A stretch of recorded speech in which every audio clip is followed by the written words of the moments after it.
este ya es el inicio del diagnóstico perirradicular. Acá ya tenemos el paso de bacterias a la zona perirradicular. Va a haber un aumento de presión aquí. ¿Por qué? Porque se va a formar un edema gracias a este acúmulo de bacterias. ¿Qué sintomatología va a presentar el paciente? Va a decir que le molesta mucho, le molesta al masticar, le molesta cuando algo le toca el diente, le puede molestar al frío, a veces sí, a veces no, la mayoría de veces sí les va a molestar al frío, la mayoría de veces sí les va a molestar, ¿ya? Y van a decir que sienten el diente ligeramente crecido, siento que está el diente como que crecido, así se los van a decir, o como que está queriéndose salir, esa va a ser su expresión. ¿Ya? ¿Por qué? Porque se está generando bastante presión, se está formando edema y eso está como que queriendo empujar el diente hacia oclusal. Va a haber respuesta positiva en la mayoría de los casos de la pulpa. Bien, espacio del ligamento periodontal a veces ensanchado. ¿Qué es lo que usted está viendo acá? Es igual, hay artefactos en la radiografía.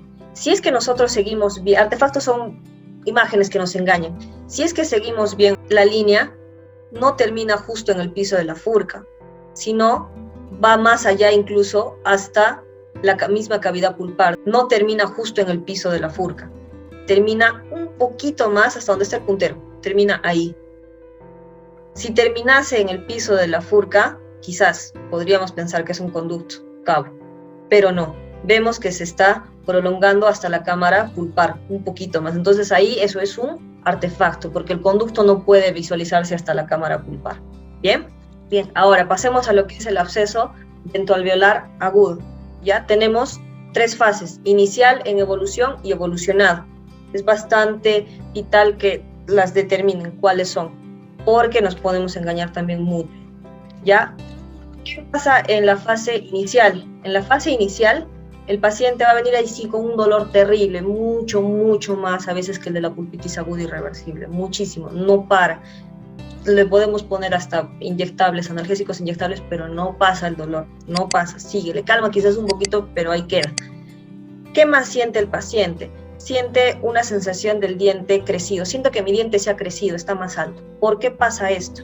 Porque se forma edema en la zona periapical. ¿Sí? Hay tantas bacterias que han pasado a la zona periapical que se forma un edema. Bien, y eso hace que el ligamento, el ligamento sufra una inflamación y eso nos hace dar la sensación de que el diente está un poquito fuera de oclusión. ¿Ya? El paciente no tiene la cara hinchada aún, no hay hinchazón, sí está muy adolorido. No hay nada de sensibilidad al frío, al calor, a los tests que se le pueda hacer, no siente nada el paciente en la pieza. Puede estar muy adolorido, pero la pieza no siente nada. Si le colocamos un bastón de gutapercha caliente al diente, no va a sentir nada. Estamos hablando de una necrosis pulpar. Está viendo una necrosis paralela a este problema perirradicular, perdón. Ahora, en la fase en evolución, es lo que ya vemos, ya es muy notorio el aumento de volumen. En el aumento de volumen ya nosotros podemos decir que hay aumento de edema, el paciente ya no se siente tan adolorido, ha bajado un poco la molestia, pero aún hay dolor en esa zona.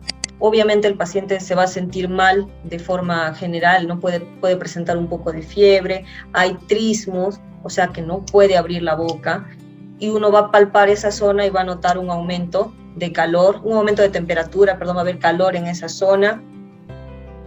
No hay respuesta pulpar al frío, al calor, a los tests que se le puedan hacer. Y si es que se hace de repente percusión en esa zona, sí va a haber molestia, porque hay bastante inflamación acumulada dentro. Ahora, en la fase evolucionada, ¿qué va a suceder en esta fase evolucionada de nuestro absceso? Vamos a tener una disminución un poco mayor de ese volumen, que tenemos el incremento de volumen, va también a disminuir los síntomas que el paciente pueda tener. Puede haber ya presencia de pus, es muy probable que encontremos eso, y ya obviamente va a estar completamente necrosada nuestra pulpa dental. En la radiografía podemos encontrar esto, ya prácticamente está en el conducto, ¿cierto? ya está en el conducto. El nivel del hueso no está de repente donde debería estar. ¿Por qué? Porque también el molar está inclinado. Bien, en la zona perirradicular no observamos ensanchamiento del ligamento periodontal, ¿sí? No lo observamos para nada. Vino con un absceso dentoalveolar ya no en la fase aguda, sino ya en la fase en evolución. Tenía la cara hinchada como pelota. Pero no veíamos mayor problema en la radiografía, no vemos ninguna mancha radiolúcida, solo esta caries que ya está comprometiendo aquí el tejido pulpar, ¿sí? Aparte, también vemos estas piedritas blanquitas, estas zonas radiopacas acá, que son cálculos pulpares. Los cálculos pulpares nos van a dificultar también mucho el acceso a nuestra cámara pulpar. Bien, aparte de que ya tenía acá una restauración profunda de quién sabe cuánto tiempo. Bien, entonces, esto nos puede confundir. Si alguien nos pide un diagnóstico y dice, ¿qué puede ver en esta radiografía? ¿Qué tiene la señorita? Si no tenemos sus síntomas o no le hemos examinado, esto bien puede ser simplemente una necrosis pulpar y no le está doliendo al paciente, puede ser una pulpitis aguda irreversible, tantas cosas, pero termina siendo en este caso un absceso dentoalveolar agudo en la fase ya en evolución, ¿sí? Nunca podemos diagnosticar solo con una radiografía. Vemos que es muy importante los signos, los síntomas, qué cosa encontramos en la evaluación clínica, ¿bien? Puede estar a veces ensanchado el espacio del ligamento periodontal, pero aquí ni se nota, nada, no pasó nada. Bien, aquí, en esta otra radiografía, zona radiolúcida en apical, ¿sí? Porque, ojo, no sabemos si es una periodontitis apical crónica o es un absceso dentoalveolar crónico, no lo sabemos, ¿bien? Son características que estamos observando en la radiografía.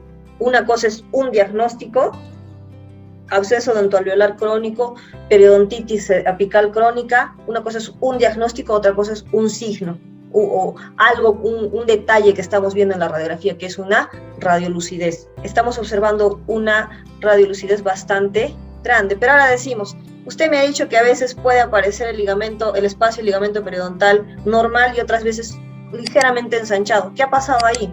Si el paciente ya ha estado mucho tiempo con este problema, qué sé yo, se tuvo este edema en marzo o en enero de este año, ya estamos septiembre, y me dice, sí, en enero se me hinchó así la cara y solito pasó, y recién viene ahora en septiembre. Entonces, ya ha evolucionado este absceso dentoalveolar agudo, ha evolucionado conforme ha pasado el tiempo y se ha podido convertir en una periodontitis apical crónica o en un absceso dentoalveolar crónico. Entonces, absceso dentoalveolar agudo puede evolucionar conforme pase el tiempo, ¿sí? Y esa destrucción ósea se va a hacer mayor y va a tener esta apariencia. Bien, aquí en esta zona ya no hay hueso, ¿sí? No hay hueso. Para que se observe así una radiolucidez de esta magnitud, ya se ha consumido el hueso trabecular, ¿sí? Y también la cortical ósea, ya se ha tenido que consumir, ya sea por la pus, ¿cierto? Por la infección que hay ahí adentro. Cuando no se observa esta zona radiolúcida es porque puede que esté iniciándose en el hueso trabecular, ¿sí? En el medio del hueso, y todavía no se ha llegado a perforar por la infección la cortical. Bien, periodontitis apical crónica, que es lo que les estaba hablando, ¿cierto? En la periodontitis apical aguda había un dolor bastante exacerbado, ¿recuerdan? Y no se notaba ningún hallazgo o casi ningún hallazgo en la zona periapical, ¿sí? Aparecía normal en la radiografía. Pero aquí en la periodontitis apical crónica ya no va a haber dolor, a diferencia de la aguda, no va a haber molestia. De repente, si es que uno percute, puede que haya un poquito de molestia, no hay fístula, ¿sí? No hay edema, no hay aumento del volumen, y la pulpa no responde, ¿bien? No responde. Estamos hablando de una periodontitis apical crónica. ¿Ven lo que habíamos visto aquí? Una zona radiolúcida. Esta zona radiolúcida no la vamos a dejar solo como zona radiolúcida. Puede ser granuloma, puede ser quiste, antes en la teoría decía, el quiste tiene un borde radiopaco alrededor de la zona radiolúcida y el granuloma no. Esa es la diferencia. No. Ahora, ya en los últimos años, se ha dado a conocer de que es imposible saber si es un granuloma o un quiste mediante una radiografía o mediante el diagnóstico que se le haga o la evaluación que se le haga al paciente. Se sabe ya si se hacen cortes histopatológicos. Es una periodontitis apical crónica, la cual si hacemos una cirugía y sacamos el tejido, recién podremos saber si es un granuloma o quiste. Por tanto, se queda con este diagnóstico. El paciente viene, cero dolor, cero molestia, no hay sensibilidad, tiene una necrosis pulpar, entonces estamos hablando de una periodontitis apical crónica si presenta estas características.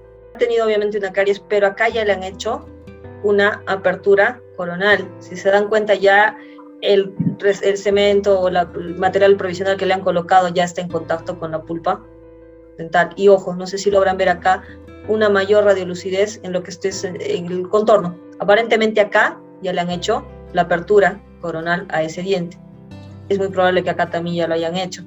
Este diente ha podido ya pasar previamente por un absceso dentoalveolar agudo meses atrás ha podido pasar por esto. El paciente tenía tanto dolor que le hicieron una apertura cameral, ¿sí? Y ahí se quedó, se olvidó del problema, regresó a los meses y regresó con estas lesiones. Ha podido pasar eso. Y el paciente ahora ya no siente nada. Y el absceso dentoalveolar crónico que les hablaba es el absceso dentoalveolar agudo ya evolucionado más una fistulización, o sea, ya sale una fístula aquí. Se mete incluso un cono de gutapercha dentro de esta fístula, ¿ya? Para determinar de dónde viene. Puede haber drenaje de pulpa. Entonces, si se mete aquí este cono de gutapercha, lo podemos ver incluso en la radiografía para rastrear de dónde está viniendo esa fístula. Aquí vemos que hay, bueno, no se nota bien, es una radiografía convencional, en esta se nota mejor, hay una zona radiolúcida, aquí.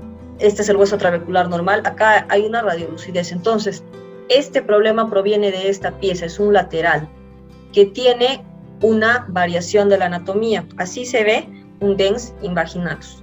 Es de un paciente igual mío que tenía una infección, un doctor le estaba realizando el procedimiento de la ortodoncia y me lo refirió porque ya estaba presentando este problema. Y estaba justo entre los dos dientes, que no se sabía a cuál pertenecía. Se hace una fistulografía y tenemos estos detalles de acá. Bien, una lesión radiolúcida.